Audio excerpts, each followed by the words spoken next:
All right, ladies and gentlemen, welcome to the show. Here today to discuss about Smackdown, April 23rd's episode of 2021.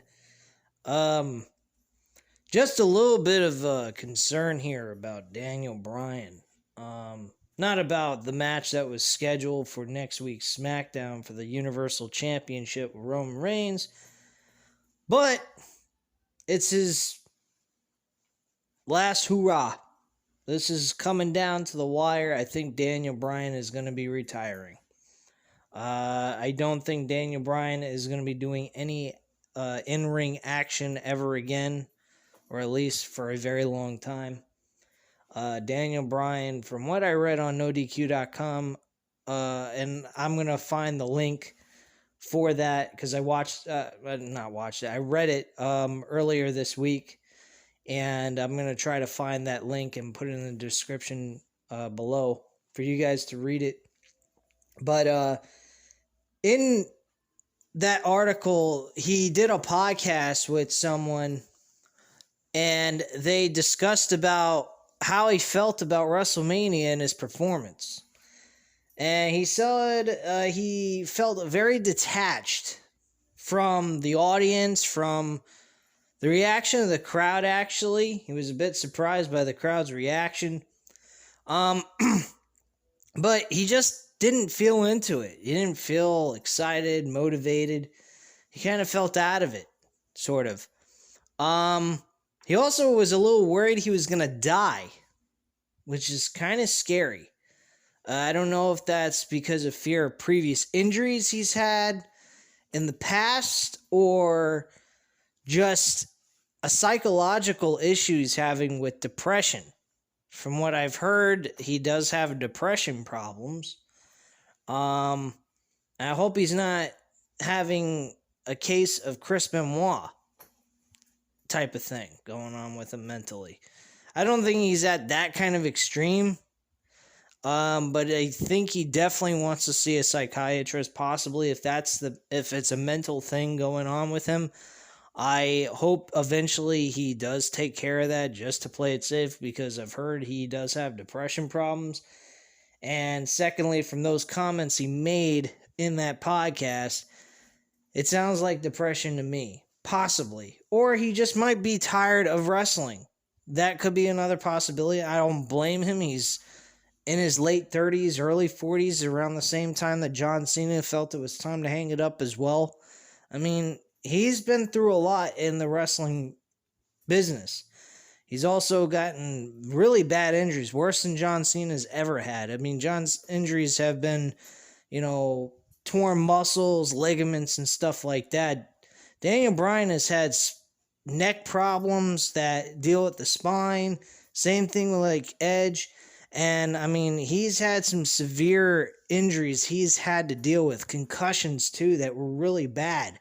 Wouldn't be surprised in his early days when he was getting popular in 2012, 2013, he wasn't sustaining concussions and not realizing it either, because he was doing the flying headbutt like Chris Benoit. So there's a possibility he could have developed some depression problems from doing that maneuver. That maneuver, to be quite frank with you guys, should be removed. Banned from professional wrestling in all promotions. I mean, the move is really fucking cool to see, and the impact it has is unbelievable, but the danger that you put yourself in mentally, in your head, long term, is not good. And I love the move. I love the flying headbutt. I think it's an amazing move, but it's also very dangerous for someone's health. And I don't think for the safety of a performer to be doing a move like that. And thankfully, there's been no one else that really does that move at all. Because outside of Daniel Bryan, I don't see anyone else doing that move. And thank goodness Daniel Bryan has stopped doing that move for many years, because I haven't seen him do anything like that in a long time. But personally, I'm a little concerned about him. I hope he's doing the right thing for his mental health if he's having issues like that. And if it's just him being tired of wrestling and he just doesn't want to be there, this is the match for him, man. This is the match. Tonight was... But there was a challenge made by Roman Reigns to Daniel Bryan for his Universal Championship. But the stipulation is if he loses, he can never return back to SmackDown ever again. That's not saying that he can't go to Monday Night Raw. There's a possibility he could always go there, but I doubt that's going to happen either. I think Daniel Bryan loses and he vanishes and stays gone for a very, very long time. Hopefully, maybe permanently, and just do creative. Do something and focus on helping Cesaro better himself creatively to make him look like a challenger for the Universal Championship, because tonight was not that night. They did a disservice to Cesaro. Cesaro should have never had to have fucking Daniel Bryan next to him doing the talking for him so that he can get an opportunity for the Universal Championship. And then seeing Cesaro telling Daniel Bryan, you gotta do this, you can't pass this up. I'm like, what the fuck does he need Cesaro to tell him that for? Daniel Bryan knows he shouldn't be passing that up.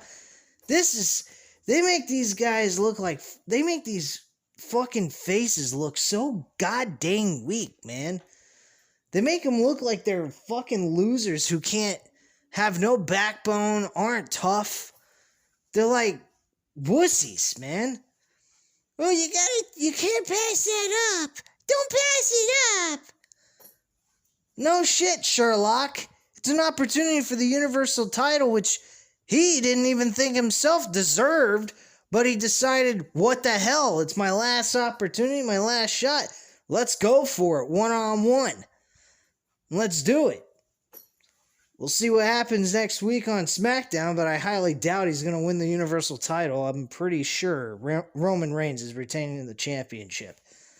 If the title changes hands, I'm going to be pissed. I'll be straight up honest with you. At WrestleMania, that's one thing. But on a SmackDown episode, you're going to make Roman Reigns lose the title to Daniel Bryan? That's a little fucked up. Really, that's just fucking stupid, man. But I doubt they're going to do something like that to Roman Reigns. Come on. You got a better chance of Cesaro after a long run of wins against a lot of good stars like Seth Rollins. I want to see Seth Rollins versus Cesaro again at this backlash. I'm calling it back. I'm not saying WrestleMania Backlash. That's fucking retarded. At Backlash, I want to see Seth Rollins versus Cesaro again. I really do. And I want to see Cesaro win again. Now, granted, I want to see that. That's also hurting Seth Rollins in a way. But he's helping push a not younger, but a guy who hasn't been in the main event spotlight yet. So, in that aspect, I don't think you're doing a disservice to Seth Rollins because he's already been there. He's done it. He needs to go ahead and utilize his star power to help Cesaro out so that he can get to a level to challenge for the Universal Championship. It's that simple. And I think that should be safe for SummerSlam. I think Cesaro versus Roman Reigns SummerSlam would be the perfect time to do that match. I think we need to find Cesaro another opponent in the middle of the summer by like June, just before Money in the Bank. I think we should see a change of rosters between Raw and SmackDown. Now, granted, that's not all that promising anyway, because the way they do it is just god-awful these days, the last 2 or 3 years. So, who the fuck knows what we're going to get out of this change of a roster between Raw and SmackDown. But my point being is, I think that by giving Cesaro some other opponents to face leading to SummerSlam, we'll get some kind of feel for what he will be like in the main event scene. And we're going to see Cesaro versus Roman Reigns for the championship. When? I don't know, but I think SummerSlam is the best time for it. Do I think Cesaro should win the Universal title at SummerSlam? I'm going to say right now, no. I think Cesaro should be saved to win the Universal Championship at WrestleMania in a rematch between Cesaro and Roman Reigns. If that's the match that they can, if they're going to go with. Now, if you could get CM Punk, The Rock, I mean, hell, I don't think it's ever going to happen. I don't think he's ever going to be really good in the ring now that he's been gone for so long. And I'm talking about Stone Cold Steve Austin versus Roman Reigns, because this is taking place in Dallas, Texas, the home state of Stone Cold Steve Austin. That would be fucking badass if we could get that.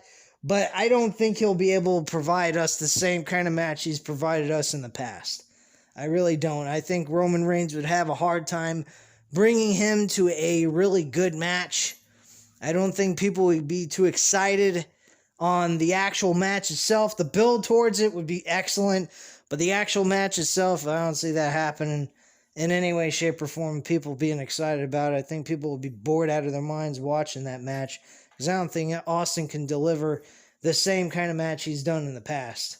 And I don't think he's coming back anyway, so I don't believe we're going to see that match.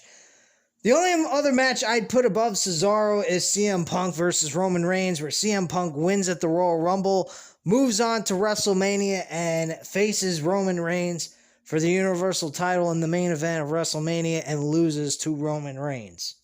That's the only thing I could see the only thing coming above Cesaro in this case. The Rock, I don't think we're going to get that just yet. I think that's going to be saved for a California WrestleMania event at WrestleMania 39, more than likely.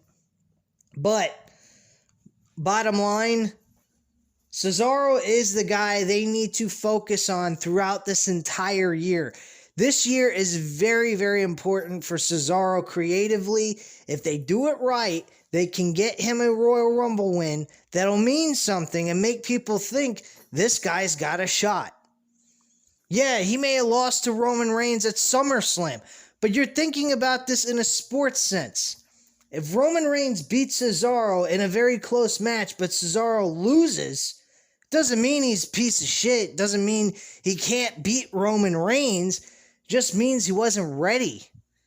You go ahead and you bring him back down, and you have him win the Intercontinental Championship maybe, and then move on up and defend that title throughout the entire fall into the new year, and then have him win the Royal Rumble. You got something. You definitely have something. And if you have a decent roster by the fall when he's the Intercontinental Champion, why, you can make this guy look believable and get people behind him thinking, hey, if he takes the title off of Roman Reigns, it ain't that bad. Because really, to be quite frank with you, the only man I can think of that deserves to be Universal Champion is Cesaro. Especially with Paul Heyman being with Roman Reigns, because Paul Heyman was the manager of Cesaro. The story they could tell would be fantastic. Everything works. This is the story they need to focus on throughout the entire year, all the way up to WrestleMania. I truly believe they have something here. And I don't believe Cesaro should win at SummerSlam. It would be too early for something like that. They need to make him lose and then revisit this when he wins the Royal Rumble. That's who I would have win the Royal Rumble. Right fucking now. It's that easy. There's no other story that needs to be told here. It's a really good story. Cesaro is a guy who hasn't done anything in his career yet. He's a fantastic wrestler. He's never been given a break. They even mentioned that here tonight on Smackdown. It's great stuff that they could put together and make sense of it and get these fans. And by the time we have WrestleMania coming around, we should have a full packed stadium. And my God, man, we get Cesaro versus Roman Reigns for the Universal Championship. I think people will be behind it as long as they do it right. But this is WWE we're talking about here. So let's not get our hopes up. If you had any hopes of Cesaro eventually becoming a main event player in WWE. Just saying. Because I have no faith whatsoever in this company. At all. But anyway, let's get into the review. This was a very long, cold open to this review, so let's get right into it, guys. The first thing that occurred on this show was Cesaro trying to cut a promo. Seth Rollins came out. He started talking some shit, and he says, this match is, the thing between you and I is not going to end. It's not going to end. We are going to end this when I say it's over. So we could see maybe 3 matches out of this, possibly. I don't know. But bottom line, it's a good story for Cesaro. Seth Rollins, unfortunately, pal, you're going to be going further down the totem pole with this match. And if they continue to do this, they better be having Cesaro win every fucking time. Not Seth Rollins winning and... No 50-50 booking here. We don't need to do 50-50 booking with Cesaro. Cesaro needs wins. He needs to become a main event player. And then after you do that, if you want to do 50-50 booking with the rival over a championship like Roman Reigns, by all means, you could probably do something like that. I wouldn't do that with Cesaro right away. Especially if he was to beat Roman Reigns at WrestleMania next year. I'd have that, kind of dwindle off somewhere else and then come back to it later on in the same year. But for this, personally, there ain't no 50-50 booking needs to take place here. Cesaro needs to win. Seth Rollins should lose every fucking time they face each other, making Cesaro look like a meaningful challenger for the Universal Championship. That's all I have to say on that. We have Jey Uso come out, and he's shooting the shit. He's saying, you ain't nothing, you're shit, you're not better than Seth Rollins, you ain't better than Roman Reigns, and you sure as hell ain't better than me. I could have beat your ass, and I just, it just ended the way it did because Seth Rollins got in the match and he wanted to have a piece of you. But I could have beaten you anyway. So they decide to join alliances with each other, him and Seth Rollins, and they plan on going ahead and attacking Cesaro. And then out comes Daniel Bryan. When Daniel Bryan comes out, he stands in the middle of the ring with Cesaro, being an ally to Cesaro at this point.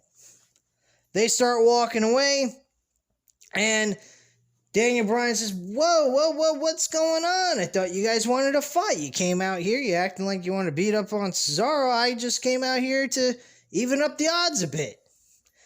So apparently you guys didn't really want to fight. You just wanted to beat up on Cesaro and gang up on him. And that's it, huh?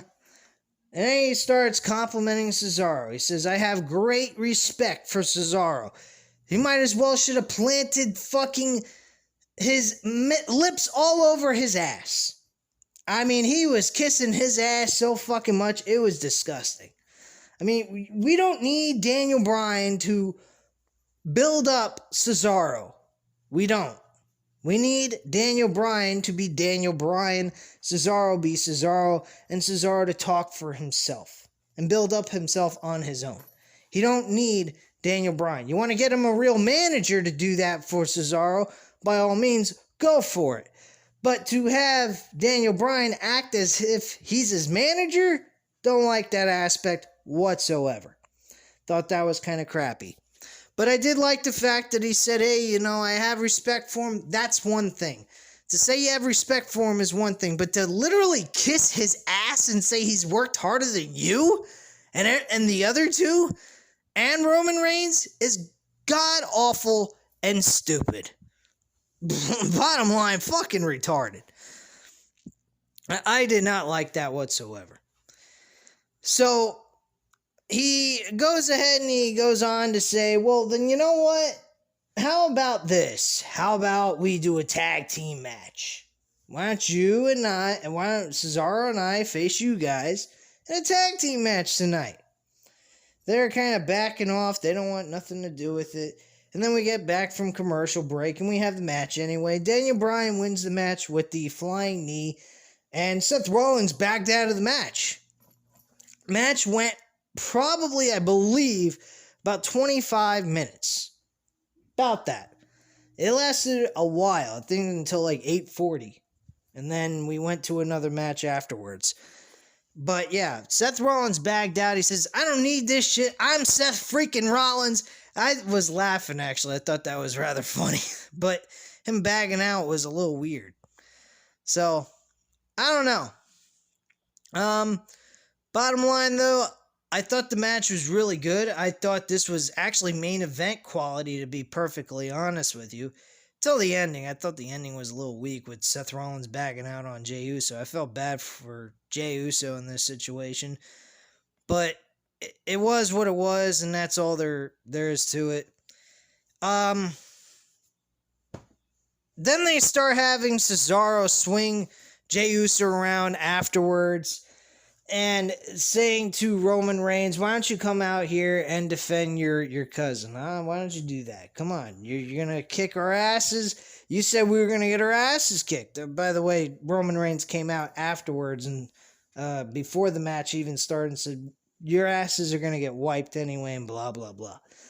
So they're standing in the middle of the ring. Daniel Bryan's doing all the talking. Like, Cesaro can't even talk for himself.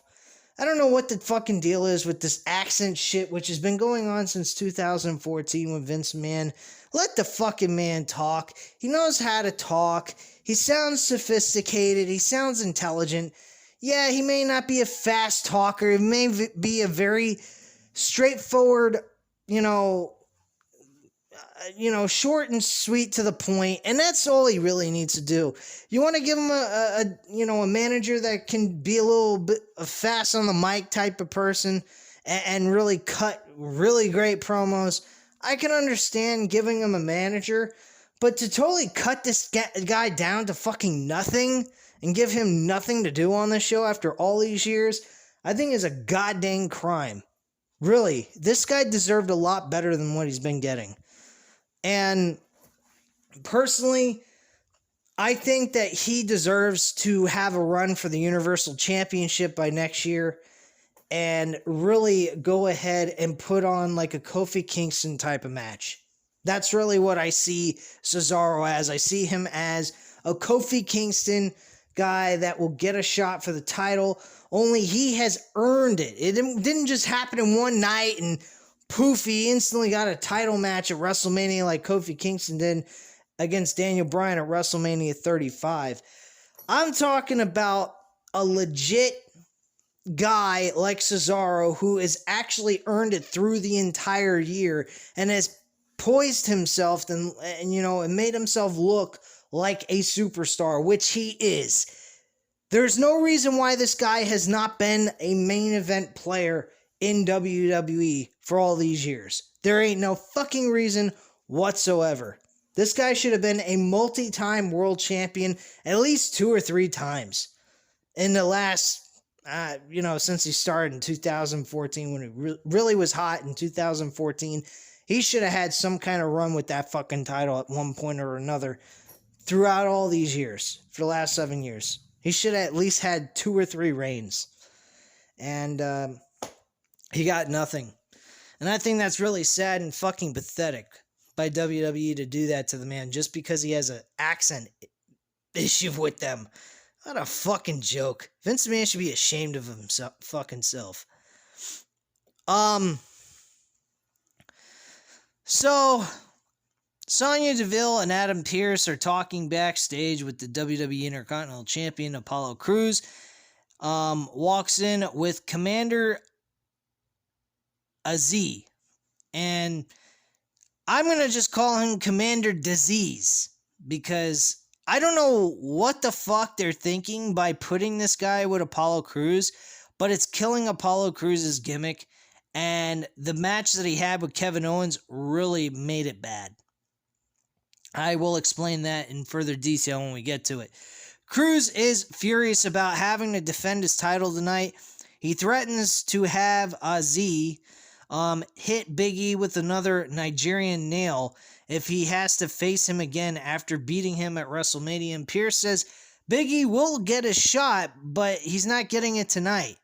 Tonight, he's going to defend it against Kevin Owens.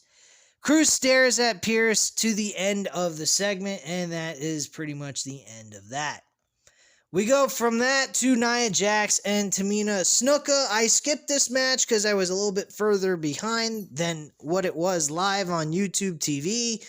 I was cleaning up the house before I got to watch this episode, so I was a few minutes behind. I skipped through the fucking match. Don't really care. Tamina won this match against Nia Jax. So 2 weeks in a row, we see Tamina and fucking Natalya beat Shayna Baszler and Nia Jax, giving them apparently a shot for the women's tag team titles once again. But they couldn't win the fucking tag team titles at WrestleMania. Makes no sense. This company literally only knows to do one thing, and that's this. Destroy every creative character known to man to making the company meaningless.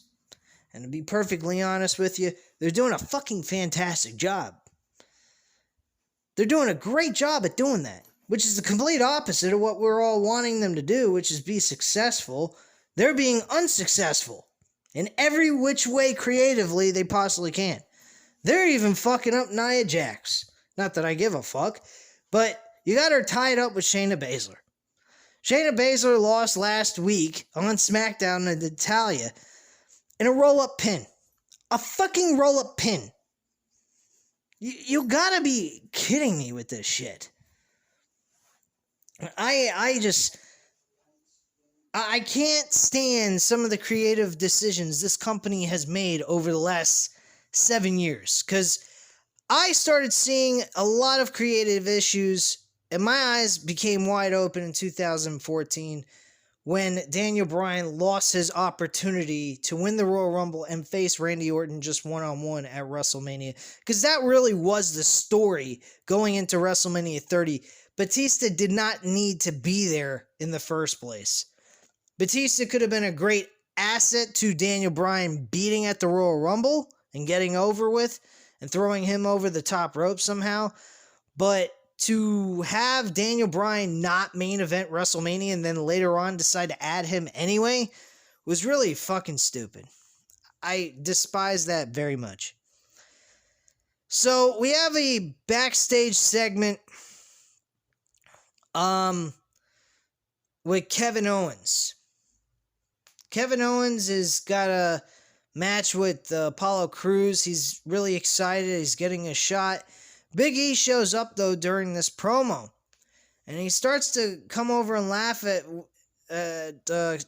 Kevin Owens because he said, I'm the one who lost the title. I'm the one next in line. You're skipping ahead of me like always and being a contradicting liar like you usually are.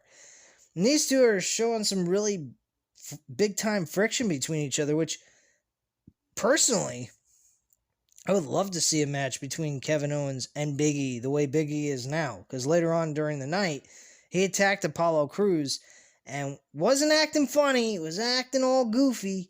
He was pissed. He was serious and he was mad as a motherfucker. That's what we need to see from Big E. Big E's another dude. I would like to see Big E eventually be in the Universal title run and face Roman Reigns possibly.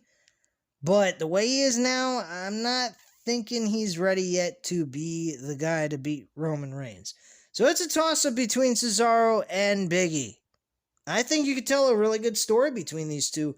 Both of them jockeying for position to be the guy to possibly be the one to go one-on-one with Roman Reigns for the Universal Championship.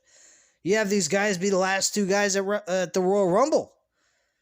I mean, that would be a great story to tell between these two guys. I mean, there's a lot of good positive things that are going on with the mid-card and Cesaro and so forth. You got a match that could really work very well with Kevin Owens and Big E.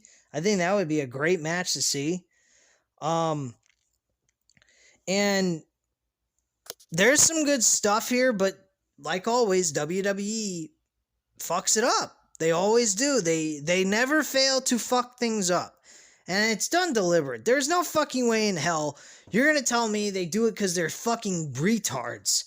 Give me a fucking break. They are not that fucking dumb. Vince McMahon didn't forget how to conduct business and how to go ahead and produce good storylines. The man didn't get where he is today with not knowing how to produce good storylines. Get the fuck out of here. I'm not buying that shit. I think the guy is given up, doesn't care, and doesn't want to do this shit no more. He's just plain fucking done with this shit. He's just doing it to make money. That's all he sees is a cash cow. That's all it is. It's just a fucking cash cow. He's going to suck up as much money as he possibly can, and then when he can't get any money anymore, he's going to unload it. He's going to forget about it, move on, and be retired until he dies. And that's all there is to it. He doesn't give a flying fuck about this product anymore. He just holds it so he can make more money with it. I mean, look what he's doing with all these jobs that he's got. He makes a deal with fucking the Arabs. Makes $10 billion, I believe, for 5-10 years or something like that. He made $1 billion with Fox for them to buy his Smackdown, to have them on their station. He made $1 billion with Peacock to sell his rights of WWE Network and all the content they've ever created in the history of WWE and the other two, ECW and WCW. I mean, this guy is making fucking money hands over fist without having to do jack shit of anything creatively to produce better shows and get more money from his own fan base.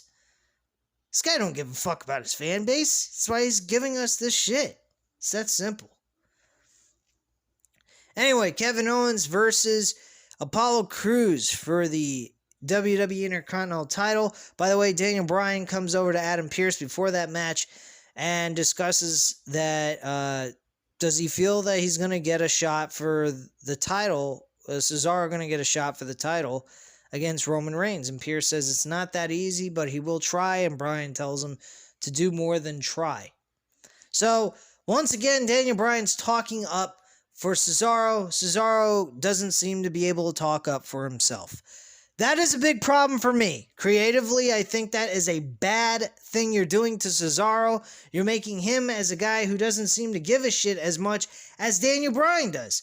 Daniel Bryan should be talking to Adam Pearce. Cesaro should be talking to Adam Pearce about something like this. Daniel Bryan don't need to be talking up for Cesaro. That's bullshit. What crap. Anyway, moving on. Kevin Owens versus Apollo Crews was a good match until the interference by Commander Douchewad. Yes, I'm going to give him, Commander Aziz, the name Commander Douchewad. Okay, so Commander Douchewad decides to interfere in the match, distract Kevin Owens. Kevin Owens, being a fucking retard, just stood there and got rolled up, pinned 1, 2, 3, and that's the end of the match. Sami Zayn also made an appearance, so more than likely, for the 5 millionth time, we're going to see Sami Zayn versus Kevin Owens in a one-on-one match at Backlash. God help us all. What a fucking piece of shit match that's going to be. We've seen it enough to the point where it becomes nauseating to a max. It's not needed. We don't need to see Sami Zayn and Kevin Owens. We get it. They can produce a good match together. But after a while, it gets fucking stale. It's like watching a really good movie and then watching it 100 fucking times. And eventually, it gets boring. And you don't want to watch it anymore. So you stop watching it for a very long time. Something WWE ought to try doing. We've seen enough of it. We've seen it 4 fucking years. Actually, 5 years. Since 2016. No, wait, I'm wrong. We've seen it since 2015, back in NXT. Now we're seeing in WWE since 2016. On and off, on and off. Please, enough. Move on. If we had Rock and Stone Cold Steve Austin doing this kind of shit with each other in the WWE back in the day, we wouldn't care for them to face each other at WrestleMania 15, 17, and 19. God. But yeah, Apollo Crews retains the title. Later on in the show, Apollo Crews gets his ass whipped by Big E, which was very nice to watch Big E really act big and tough and act very serious. I like the serious Big E. I want to see more of that. I want to see less of the fucking... I want to see a new attire for this guy. Please, WWE, give this man an attire that we can take seriously. He looks like a fucking child, for God's sakes. Please. Jesus Christ. So after the match, though, Owens drops Crews with a stunner as Commander Douchewad comes in and lays Owens out with a Nigerian nail. That is the most terrible fucking name for a finisher I've ever heard. And there's probably been some bad ones before I've never heard of, but that one's pretty fucking bad in my book. Nigerian nail. What a fucking... Umaga had a better fucking finishing name. Let me see what that was. I forgot what it was. It was the same fucking finisher this douchebag has. Just trying to see. It's not a big deal. Oh, great. My fucking computer froze on me. That's wonderful.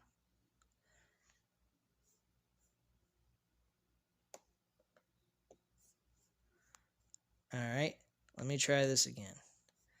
Alright, so after that, I have no idea. The fucking screen has gone on me. I'm having technical difficulties. How wonderful. Technology sucks. You know that, guys? It really does. And I'm 33 years old saying this.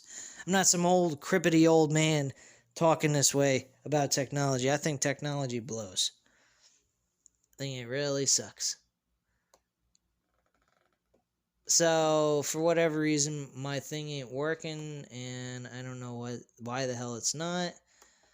But I'm going to go ahead and try to close this out and get it back up and running again.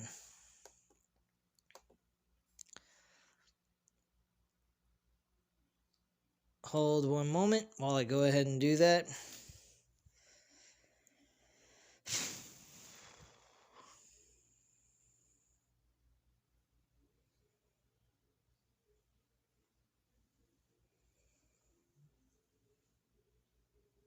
Okay, for some stupid reason, I can't seem to do this.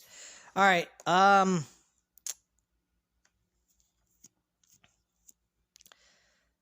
Bianca Belair and Bayley had a confrontation with each other. Bayley was talking some shit about Bianca Belair after this matchup. I'm not sure what the hell's going on with my computer, but I ain't got time to sit here and wait for this thing to come up and do what it needs to do. So, whatever. But yeah, Bianca Belair came in. She ends up going ahead and talking some shit about Bianca Belair. And Montez Ford was having confrontation with Angelo Dawkins against the Dirty Dogs. And there was some confrontation there on top of that. And so Bayley cuts in. She starts cutting a promo about Bianca Belair. And Bianca Belair is overhearing this on speaker off of Montez Ford's phone. So she comes over there and she says, okay, so why don't you tell me what you couldn't say to my face? Or what you were going to say to my face, but I wasn't here to do that. So why don't you tell me right now what the hell that would be? And she told her a bunch of bullshit. And Bianca Belair, for whatever reason, bought that shit. She was acting as if she didn't, and then later on in the promo, she did. And then Bayley laughed in her face and walked away. Why do we have our SmackDown Women's Champion being a fucking goon, a geek, a dumbass, buying bullshit like that, and then knowing full well it's all a bunch of bullshit? I mean, come on, folks. It was fucking sad to watch. It was like a slap in Bianca's face after what she did at WrestleMania, winning that title with Sasha Banks. And I mean, by winning it, I mean facing her for the title. And then putting on a great show for their match. I really don't get this. How can you make her seem like a dumbass? After those stupid line bullshit comments, what should have been done is Bianca Belair should have hit her with a fucking forearm right to the damn jaw, and we should have seen Bayley fall down like a ton of bricks. That's all we should have seen. We should have seen Bayley getting her ass knocked on the ground and Bianca walking away because she knew that was fucking bullshit and it wasn't legit comments. She was congratulating her on her victory and is very excited of competing against her for her SmackDown Women's title. Yeah, okay, sure. Right. I'm going to buy that bullshit. Right. And Bianca Belair is supposed to buy that. What crap? Really, guys, like what garbage? There was some good matches on the card, but really most of it was just, who gives a shit? It was really who cares type of show. It wasn't a major big deal or, anything to go crazy over. It was just whatever type of show. And that's really all there is to it. So, that's all there is to be said on that. But we had a matchup with Rey Mysterio and Dominic Mysterio against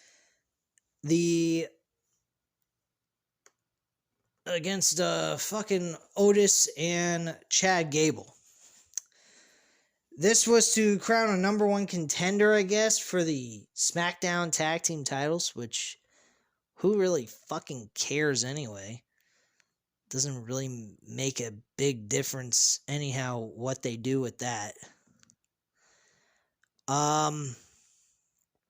So Dominic and Rey Mysterio win this match again. This company, they have tag team titles, yet they don't care about tag team wrestling. Why? Why do they have tag team titles? Why have tag team titles on any show? NXT's tag team division's god-awful. The only time they have a tag team division is when they fucking need a tag team to challenge for the tag team titles. Otherwise, they have no tag team whatsoever. SmackDown's probably the best tag team division in WWE right now, which ain't saying much anyway. But at least they have some challengers for the tag titles. And Raw is the worst. They ain't got fucking nobody. I mean, you got AJ Styles and Almas, and I've been hearing the reviews from multiple people I listen to on YouTube about the tag team in Raw, and they haven't even had the tag team titles, the tag team champions on television in 2 weeks. 2 fucking weeks after they won it at WrestleMania. You ain't got these guys on television at least one of those 2 weeks after WrestleMania? Are you fucking serious? This company is a joke when it comes to tag team wrestling. You want tag team wrestling? Go to fucking AEW. You're going to get your tag team wrestling fix over there.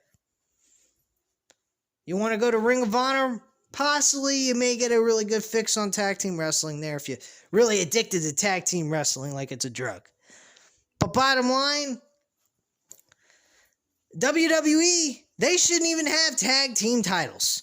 I don't give a fuck if you merge the divisions. I don't care if you shine the titles up and shove them up your ass.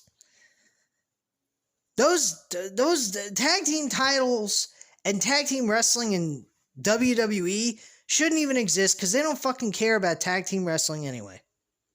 That's all there is to it on that subject. Plain and simple. They ain't got legit tag teams. They ain't got nothing. This show is nothing, basically. This company, in general, is nothing.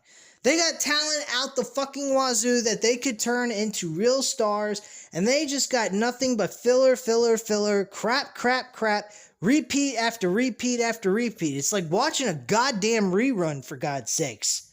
It's fucking pathetic. That's all there is to it.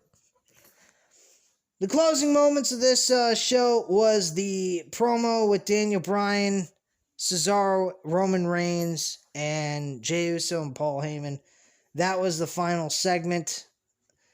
Roman Reigns denied Cesaro of his challenge for the tag team titles, for the Universal Championship.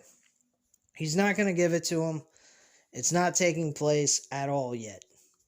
Which I'm glad that he said no. I really am. I'm really happy that he said no to the idea. It leaves the match between Seth Rollins and Cesaro open for Backlash.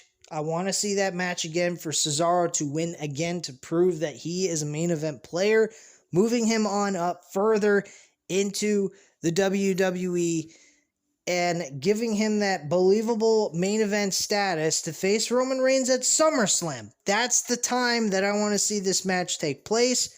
Have Cesaro lose in a really close match, like a Kevin Owens type of matchup, and then build him back up after SummerSlam, all the way up to WrestleMania, giving him that WrestleMania moment, winning the title from Roman Reigns at WrestleMania.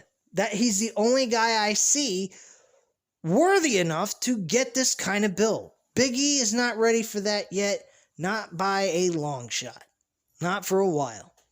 I think by next year, he'll be ready after WrestleMania of next year. I think he'll be ready to do something like what Cesaro is doing now. Cesaro needs his break. He needs a break. He needs an opportunity to shine and be a main event player on this show. Bottom line. Plain and simple. And that's all I have to say on that. So you guys, you know what to do. Hit the like button if you like this video. Hit the subscribe button if you're not already subscribed to the channel. And of course, as always, leave a comment down below. And I'll definitely get back to you on that. And I thank you guys very much for watching. Have a great night, guys. Bye.